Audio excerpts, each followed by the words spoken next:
New Channel.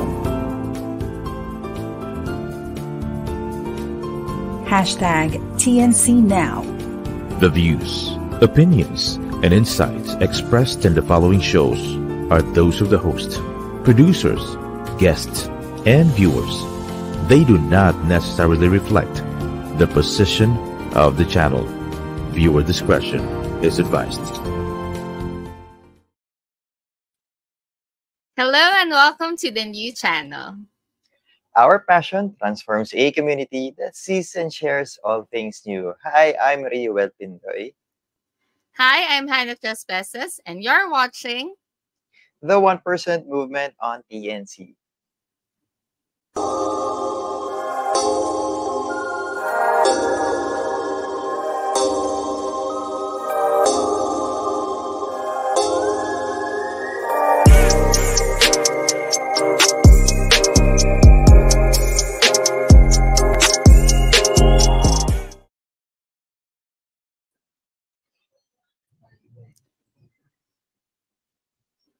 Small Steps, Big Impact. Welcome to the 1% Movement Show. where inconsistent incremental improvements can lead to significant transformations over time. Yan. So in today's episode, di ba, ano tayo ngayon? Something about being a leader. Diba? Unleash your inner leader and know more about the leadership skills. And So, bago mo na yan, guys, magpapakilala mo na kami. I'm Hannah Trespesas. I'm a civil engineer, a contractor, and a career development mentor. And I'm Riuel, an entrepreneur, unit manager, and a financial coach. And we help young professionals in building their dream lives. From getting career clarity to building the right life skills to building the right financial foundation. And Yeah. so actually, tama, no? napakaganda ng topic natin today kasi yun nga, we've been tapping into career, into finances. Pero ngayon naman, magdadagdag tayo ng another life skill that you can add para sa sarili mo, which is leadership. Yeah, pero nakatakot. So, bakit ito dadagdag? Nakatakot kaya mag-lead ng tao. So, does it mean you have to be in a position to be a leader? So, what makes you? Yan. So, quick question sa'yo dahil ikaw ay nag-lead ng isang kumpanya din. Wow. At somehow nag-lead din ng community. So, what makes you a leader? Siguro for me is being able to influence talaga. So just like what you mentioned na hindi mo naman kailangan talaga to be in a position for you to be able to become a leader. Pero it's the impact and somehow, 'di ba, na parang authority of you having a significance para sa life niya, sa career niya, or sa finances niya. So, in whatever aspect naman in your life, ma-apply mo tong skills na to. And very recently lang, ma-segue ko lang din. Actually, last Saturday, ayan, tap ako into an event which is all about leadership. Kaya somehow, siguro later on, pag-uusapan natin yung mga natutunan natin later on. So how about you, Riuel? What makes you a leader from being someone na who was in a corporate world now to leading a team naman and being a unit manager? So what makes you a leader naman? Dapat marunong ka man-power. Hindi, joke. Totoo naman, yeah. Totoo, pero hindi yun yung medyo pangat lang yung dating. Medyo pangat lang yung dating na man-power. Pero kasi, ang purpose talaga nun is for you to be a leader. You are something authoritative. May authority ka. Yeah. Na mag-influence. That doesn't mean na you have that, you're a position, or you're a manager, supervisor, etc., or you're in a management position before ka makapag-lead. Like, for example, lagay tayo ng sample. You could be a leader, isang driver ng planta, driver sa work namin before, nag-lead siya in how to repair yung kotse ng isang manager kasi di alam ng manager kung paano magpalit ng gulong, paano ayusin yung kasi nasiraan. Diba? So, doon, nagiging leader siya or nagiging mentor, nagiging coach siya doon sa manager with a high rank and high position, Yeah. baka kasi salary din, high salary position.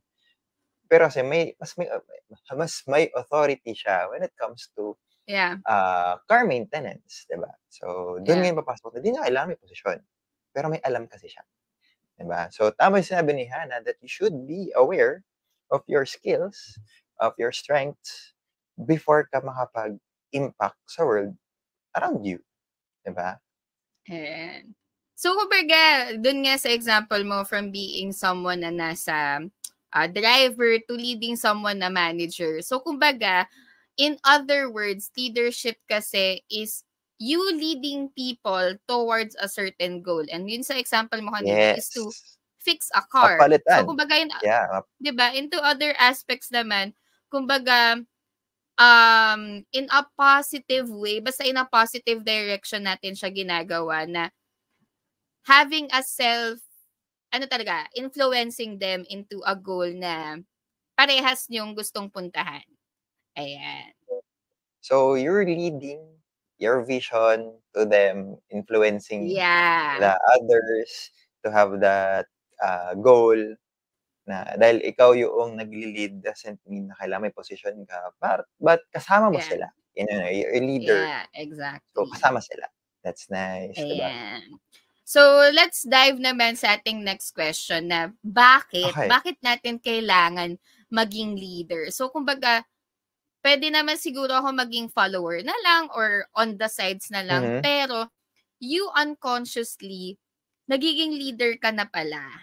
Diba? In what aspects? And again, guys, usually kasi nakakaisip tayo ng leader, parang naiisip natin manager, ganyan. Pero there's this specific differences from a leader to being a manager. Pero dito muna tayo na bakit kailangan natin maging leader in our life. So, anong thoughts mo on this?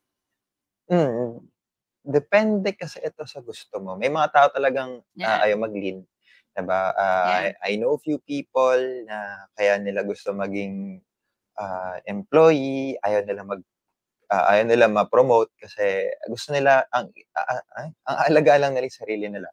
Diba? And that's their thought. That's their ano. But if you want to have more impact sa tao sa paligid mo and you creating that vision, diba?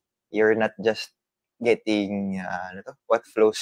Paano nagpa-flow? Ano yung term na doon? Sumasabay lang sa alon. Gusto English eh. Sumasabay lang sa alon ng agos ng river or what, ng ilog. So, kung gusto mo may something kang gawin talaga sa buhay and you have to have an impact with the people around you, kailangan somehow you have to learn how to lead people. Kasi hindi mo kayang mag-isa to influence the whole world. So, if you want to have that impact, you have to learn how to become a leader. Ikaw, ano mo? And I think, with me naman, lahat naman tayo part ng team. 'Di ba? May it be sa work natin, may it be sa outside, sa community natin, sa environment natin. We're going to be a part of something pa rin talaga. And dadating talaga yung point wherein somehow we need to step out of our comfort zone or step up, 'di ba? Kumbaga na hindi naman siya because of kailangan may specific objectives ka or ito yung description mo, ito yung gagawin mo. Pero it comes within you eh. Kaya there are people na masasabi natin natural born leaders kasi sila yung bida-bida or sila yung nangunguna when it comes to this. Pero merong ibang mga tao na self-taught and meron din naman na skill siya, dine-develop siya. Parang it's the same thing with other skills naman na communication or writing or confidence mo. Leadership is something that you have to practice on. Kasi hindi naman siya yung nabibili lang natin sa tindahan or dahil nakapag-take na ako ng course na to or nakapag-mentor na ako under this leader na rin ako.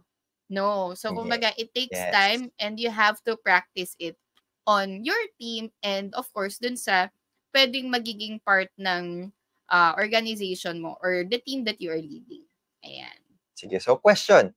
Total, nabanggit mo si bida-bida. Nabanggit mo si bida-bida at saka si leader. So, how can we differentiate yung isang leader at saka isang bida-bida. Kasi baka mamaya, baka mabanggit akong bida-bida kaya ayoko na mag-lead ng tao or ano. Yeah. So, how can we, siguro onting deep lang natin yung topic sa part na yun. How can we define or differentiate becoming a leader and becoming a bida-bida? So, siguro, yung isang leader kasi, ang important sa kanya is the end goal. Yung parang bida-bida, it's more on I. It's more on being self-centered, on kung ano yung magbe-benefit for him or herself. Pero yung isang leader kasi, dito yung we. Doon pa lang sa pronouns pa lang may difference na we will do it as a team, we will do it as ganto, ganyan-ganyan. And you're not just leading. Di ba merong parang picture na, sige, let's picture out this na parang meron tayong isang ipupul ba? Ano yan? Pull, di ba? Kukunin. May kukunin na isang malaking ship. Yeah, let's say for example, ship. Yung isang bida-bida, nandun lang siya sa harap na nagtuturo. Pero yung isang leader, he's within the line na nakikitulak or nakikipush para makuha yung ship na yun. So, kumbaga, the big difference is yung bida-bida ay self-centered siya. Yung leader is we. Ikaw naman, ano yung nakikita or naiisip mo na difference between the two? Mo kasi almost same din siya. Kasi ang tingin ko kasi, for a leader, a coach, or manager with hindi boss ang dating. Yeah. Ang tingin dapat, o ang goal mo, like for example, dito, we're leading this episode, this series, kasi we want those people na have the same goal as ours to be 1% better. Yeah. Kumukuha tayo ng idea from them para magkaroon tayo ng structure, etong episodes natin na to. Then, same tayo ng goal to be 1% better, pero we're getting their ideas, we're getting the opinions, the comments ng mga tao to help them be better. So, still, same pa rin yung goal, but with the collaboration of everyone's idea. So, dun yung papasok yung being leader kasi not everyone is born a leader. Tama dun. Kasi not everyone can step up to lead and to gather the ideas. Sige, ako gagawa nito. So, actually, kami dito, promotor lang kami, guys. Promotor lang kami ng na to, pero idea nyo pa rin to. So, kami pa rin, ginagamit pa rin naman yung idea nyo para mabuo itong episode na to. So, we're just leading these episodes, but it still contributed because of you guys. So, dun ngayon papasok, yung bida-bida na, ako gagawa na lahat ng episode. Makinig na lang kayo. Compared to, anong idea mo? Anong gusto mo mapakinggan? Anong gusto mong matutunan? Kami na bahala doon, mag-ayos kami, check nyo if okay ba siya. So, yun nakita ko ngayon. So, that's you becoming a leader. You don't need to be totally ikaw lang ang magbubuhat. Yeah. Tama yung ginagawa mong example kanina, nagbubuhat. Diba? Ikaw, tinuturuan mo sila magbuhat, yung mga tao, kasi ikaw ang boss. Pero you have to be involved. You have to be there to become a true leader. So, doon papasok. Okay. Ayan. So, it can be scary. Kumbaga parang, yun yung napipicture out natin to being a leader, parang someone on top, na may mga subordinates. Parang yun kasi usual concept Pero we're somehow changing or making you guys see na being a leader is a life skill. So, in this segment naman, we're gonna share with you guys 3 keys, tatlong susi, for you to be able to unlock your inner leadership. Kasi lahat naman tayo, we can be leaders. And we'll start with our first key, which is, nasan yung script? First key. And first key is to self-reflection and awareness. So, guys, before namin unlock yung susi dito, isipin nyo muna, sa tingin nyo, saan nyo ba gustong mag-lead? Anong field? Anong aspect sa buhay nyo gusto mag-lead? Para at least during the course of this episode, meron kayong idea na, ito pala ako. No? So, okay. So, key 1, self-reflection and awareness. Explain. Ayan, Explain. so siguro dito, let's picture out someone na sa career. 'Di ba? Kasi yun Okay. naman talaga yung unang-una na when we picture out leadership is sa career and us being, parang may tiering siya eh. May steps ka na inaakyat na parang ano ka muna, subordinate ka muna, or minsan nga parang mas lower pa doon, and then you climb the what we call corporate ladder, 'di ba? Into you being a team leader, a manager, hanggang sa vice president or president ka na, 'di ba? So dito, it starts with self-reflection and awareness na you have to understand na when you become a leader, you're going to influence people. And lahat yan, iba-iba yan ng personalities, iba-iba yan ng ugali. So, you need to understand na ano yung magiging strengths mo. Kasi nga self-awareness eh. So, we have different ways to become a leader. Ako, hindi ako yung micromanager or hindi ako yung palaging very strict. Kumbaga, I'm someone na very open, ganun, parang easygoing, ganyan. And there are leaders na they have to be strict kasi ito yung field nila. So, you have to understand ano yung kailangan sa leadership role mo, and then you play with your strengths. Ayan. Yeah, so kung di mo alam, 'di ba? Ang hirap na marami nagsasabi, baka lang din. Marami nagsasabi na hindi ako magaling sa math, hindi ako magaling sa ano. Kasi aware sila, 'di ba? Aware sila na hindi sila magaling doon. And that's part of you being self-aware of your skills. Yeah. Kasi alam mo ngayon na hindi ka pwede mag-lead when it comes sa math or when it comes to numbers. Yeah. So, doon ngayon mapasok na you're delegating. You'll delegate doong part na yun. Yeah. Weak ka or not necessarily weak or kulang yung potential mo doon. Diba? And mas madali tuloy yung maging decision making mo doon sa part na yun. And siguro madagdag ko lang dito, kailangan you have to be clear what is the end goal, not for yourself, but also para din dun sa team mo. Kasi you're leading them papunta doon. Diba? Kumbaga, you also, siguro madagdag ko lang din here na not just self-awareness, but also your team's self-awareness. Kasi kumbaga parang i-align mo kung ano yung values nila, yung values mo. It's not going to be the same, pero the keyword here, guys, is alignment. Kaya kumbaga may mga teams na same naman ng product, same naman ng services, pero with the team, hindi align. 'Di ba? May mga ganung nangyayari na parang hindi ako align sa leader ko, parang it's not working, ganyan. And we understand that kasi that really happens in life. May mismatch. Kaya kumbaga itong tao na to, mas nagbo-bloom nung ito yung naging leader niya. 'Di ba? May mga taong mas nagpa-progress. And meron ding mga tao na they feel limited kasi hindi lang align. Ayan. So you have to be self-aware din. And reflect. Doon mo rin malalaman eh. Kapag aware ka na if ano yung strengths, weakness, values, personality mo, you have to accept na not everyone is the same as you.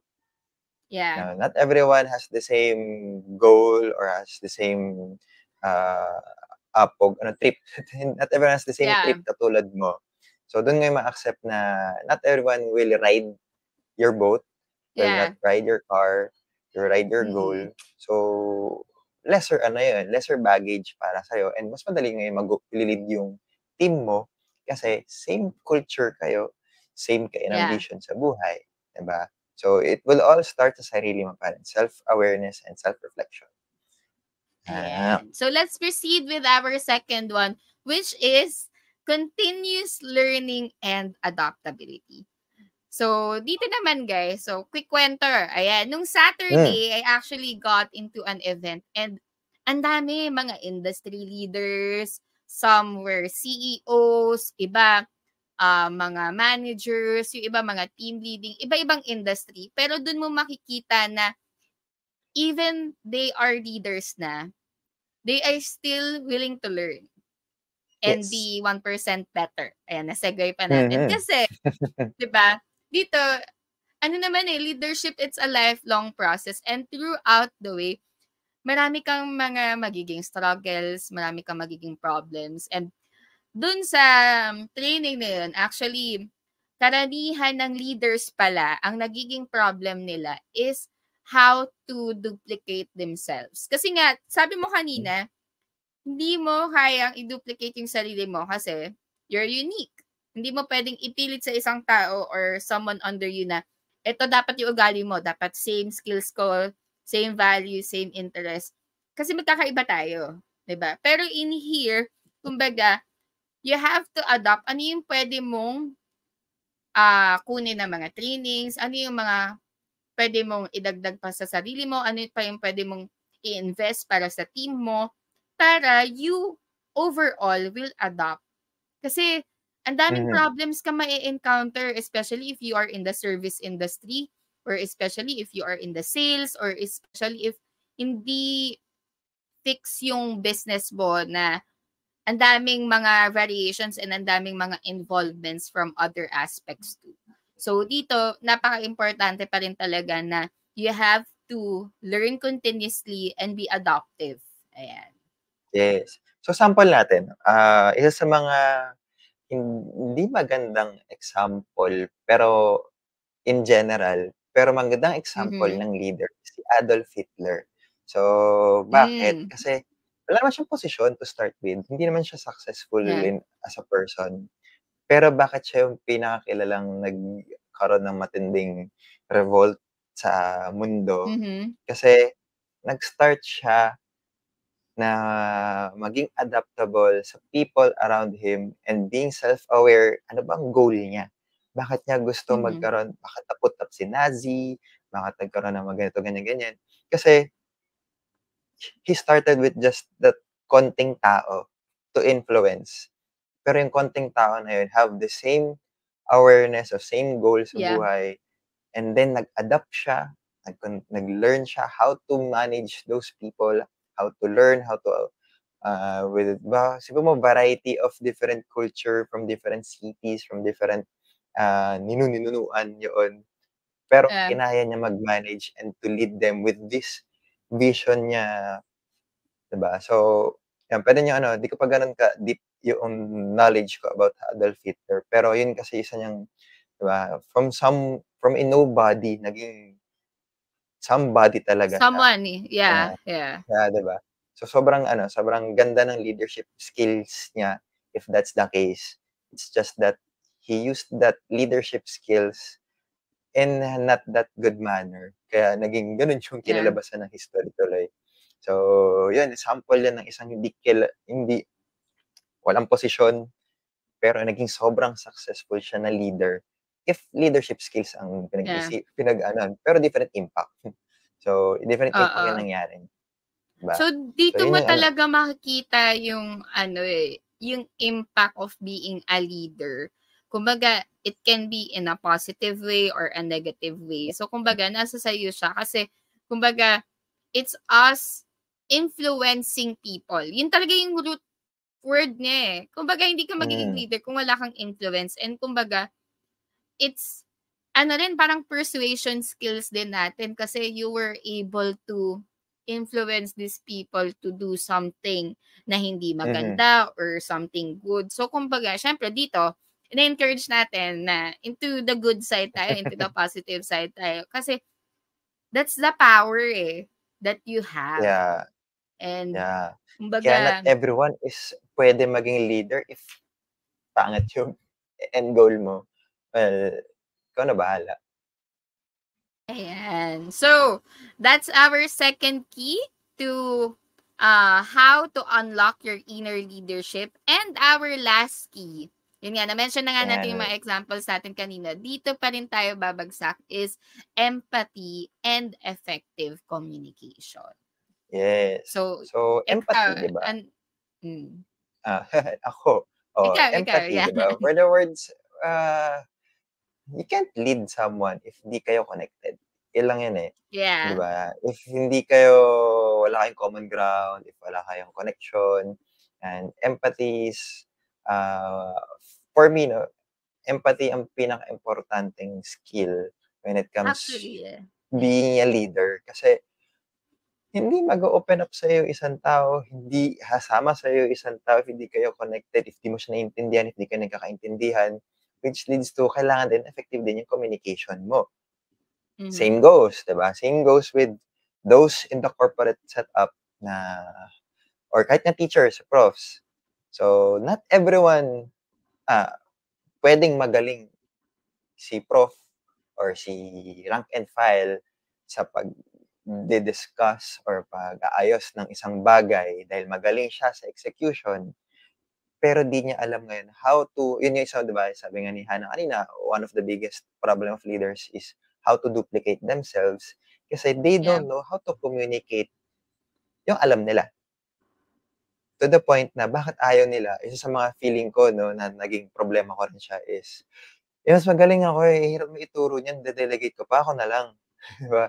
So, dun ngayon papasok na, how would you lead someone if you can't duplicate yourself through proper Yeah. communication, effective communication, 'di ba? So, yun yung ano dun, you have to accept that you have to communicate with others para ma-duplicate mo yung sarili mo and to lead them. Yeah. I agree with that. Kasi yun nga parang yun yung mga struggles, yun yung mga nirarants, and yun yung mga hinanain ng mga leaders din sa conference na yun is kasi nga they can't grow. Kasi pagod sila. Parang ang nangyayari, one-man team pa rin sila. So, Yeah. they can't really lead kasi kumbaga sila pa rin.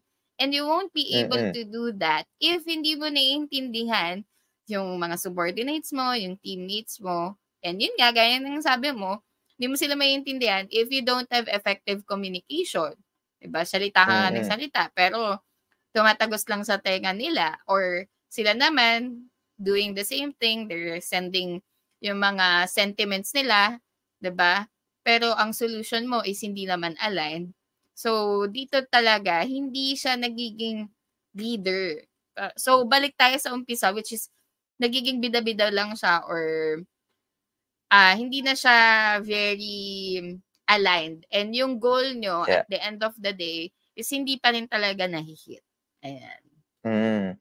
So, ano lang to, onting sample lang for you to be, to have that empathy and effective communication is pinaka-importanting skill din ito ng kahit na sino para maintindihan mo yung tao or para makuha mo yung loob ng tao is for you to know how to listen. Yan. Pinaka-importante yan. Listening is something not everyone can do kasi lahat tayo ngayon entitled with our own comments, our own thoughts. Pero if you know how to, may nag-react ako kasi may nabash last week. So, nabash last week sa kanyang post. Diba? Kasi, if you don't know their perspective, you don't know where they're coming from, kasi may ini-impose ka, may sinasabi ka ganyan. Yeah. Di mo sila naintindihan. Di mo sila malilid kasi you don't know where they're coming from. Which is yan, sample nga, you have to be actively listening, you don't have to interrupt them, and then reflect on what they said to you before you respond para at least alam nilang nakikinig ka, hindi yung, sige, oo nga eh. Diba? May iba ka kasing ginagawa. So, dapat nakikinig ka talaga. Diba? One way yun to have an effective communication. Yun nga, diba, sabi nila is, it's a two-way street. Diba? When there's someone na nag-express ng feelings nila, dapat may isang nakikinig din. And yun nga, leaders are great listeners talaga kasi they listen to feedback, they listen to sentiments, they listen to comments, and they adopt. Kumbaga, lahat yan, yung mga 3 keys natin kanina, dito pa rin siya babagsak. And, kumbaga, parang overwhelming, ang dami namang gagawin, dami namang ganyan. Pero yung magiging impact na into your life, it's different. Kumbaga, you're given, may it be financially, kasi kumbaga, pwedeng magkaroon ka ng difference in salary increase, may it be ma-feed yung significance mo, or may it be yung other aspects mo rin in life. Kasi kahit sa health, pwede kang mag-lead ng other people na you as someone na physically okay na, gusto mong mag-lead ng people into a better lifestyle. Diba? So, kumbaga, lahat talaga, may it be kahit ngayong mga teachers natin, they're also leaders kasi mentally, yung mental natin na capacity, dinadagdagan nila and kumbaga, they won't be effective leaders if wala sila nitong mga treaties na. So, lahat So, talaga sample siya, tayo. guys. Sige. Sample pa tayo, no, na recently, October, nagkaroon ng barangay election. And nakita ko ang dami ng babash sa mga nanalong officials. Kesyo, wala daw naman na magandang credentials. Pero kasi, maraming kaibigan, marami lang na influence sa tao. So, kumbaga may mga post, diba? Baka nakita ba may post na kinumpara yung nanalo sa natalo na ito lang number 1 sa basketball, number 1 sa pageant, compared to ito na meron siyang cum laude, etc., etc., etc. Pero kasi, yung credentials mo, kahit magaling ka nga, if di ka naman marunong magkipagkapwa, di ka marunong di mo marinig yung sigaw ng sambayanan kasi busy ka sa pag-aaral, ganyan-ganyan, wala lang din siyang sense if hindi ka marunong dun sa trickies na yun. So, kaya tuloy parang ako, before, keyboard warrior tayo na, bakit yung binabato ganyan. Nung nagets ko yung perspective ng mga tao, bakit nila binoboto to? Wala naman tong kwenta sa credentials. But they could connect with the people that they're managing in. Diba? So, dun yung papasok na yung perspective ng mga tao na marunong sila kasi makipagkapwa, marunong sila maging leader. Pero iba, marunong sila doon sa credibility side ng credentials, but that's not enough kasi. So, baka ngayon, yun yung kailangan mo matutunan if you want to, baka ikaw sa mga natalo sa, sa huling election, maybe you need to learn then how to not just build your credentials, but also to build your leadership skills aside from your technical skills. Yeah. And yun nga, di ba, just like what you said, balik tayo sa key number 2 natin. Ano talaga? Continuous learning and adaptability. Yes. Kumbaga, we can't blame them, other people, for setting comparisons. Di ba? Pero, kumbaga, if you are someone who got the title, who are elected, or if you are in that position na alam mong mag-i-impact ka ng lives of people, kasi hindi lang siya basta-basta eh. Kumbaga, you actually influence from a shift eh. Magkakaroon ka ng shift or impact into their lives. So, hindi siya talaga basta-basta. So, nasa sayo na siya if how are you going to use that power. Di ba nga, sabi nga sa isang movie, with great power comes with great responsibility. Tama. Ayan. So we do hope, guys, that these 3 keys will help you unlock your inner leadership. Again, nandito kami ni Reuel to help you in any way that you can. Actually, kumbaga kami, we're still on the process pa rin. Journey pa rin talaga. Kumbaga ako, I'm planning to also lead my own team, di ba? Pero I'm already leading a team on the technical side. Si Reuel naman, he's also managing teams on different aspects, di ba?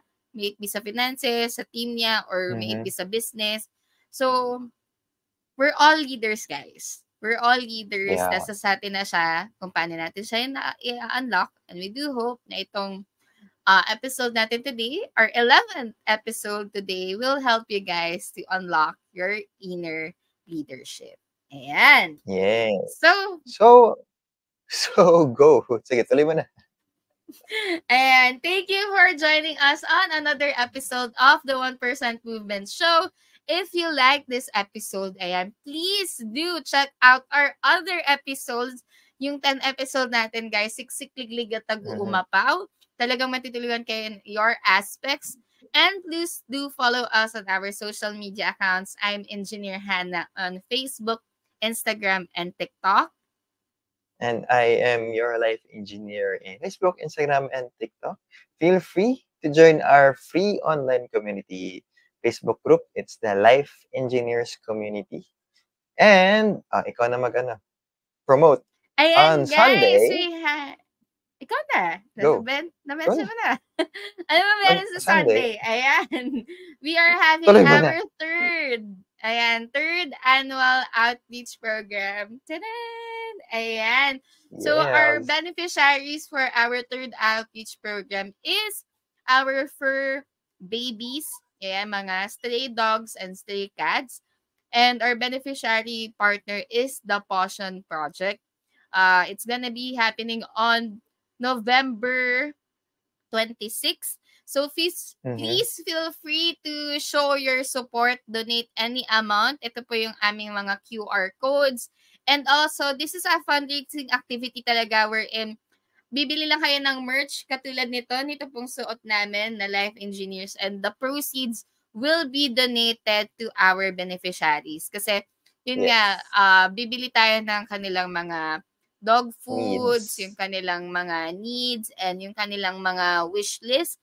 And yeah, we're very much excited to do this kasi parang nakakadalawa na tayo this year. And yeah, we're also planning to have another one in Bacolod naman in partnership, yung isang teammate natin na naka-assign na doon. So keep posted. Lahat yan ng details will be posted on our Facebook group. And yeah, remember, you are the engineer of your own life. And be 1% better every day. So see you in our next episode. See you guys. Bye. Bye-bye.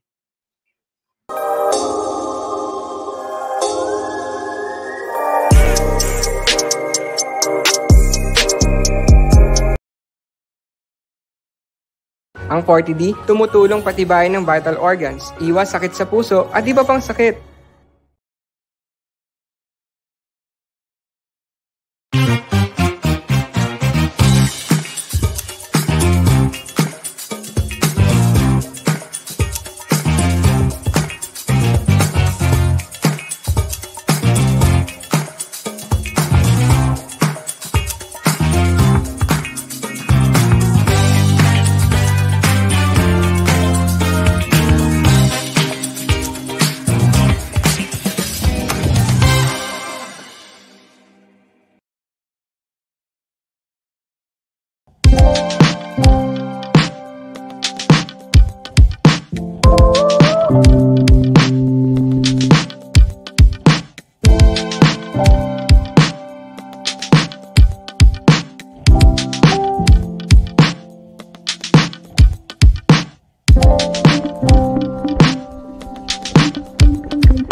Ang ubo, mabilis lumala, kaya dapat agapan. Dapat New Solmux Advanced Syrup. May 2 times zinc para ang ubo, imbis na lumala, tulungang mabilis mawala. New Solmux Advanced Syrup. Unilab yan.